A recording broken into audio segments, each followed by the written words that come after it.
महाराज पैठणला गोदावरी मैयाच्या पात्रामध्ये स्नान करत होते, आंघोळ करत होते आणि त्या पात्रातून एक विंचू वाहत चालला होता।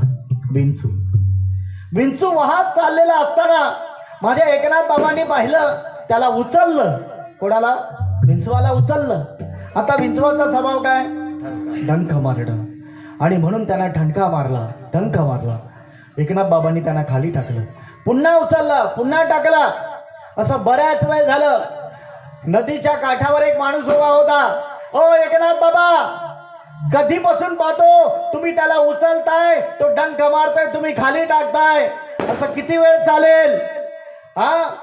तेव्हा एकनाथ बाबा म्हणतात, एकनाथ बाबा खूप सुंदर वाक्य बोललं की म्हटलं, अरे डंक मारणं हा विंचवाचा स्वभाव आहे, डंक मारणं हा विंचवाचा स्वभाव आहे, पण त्याला वाचवणं हा माझा स्वभाव आहे।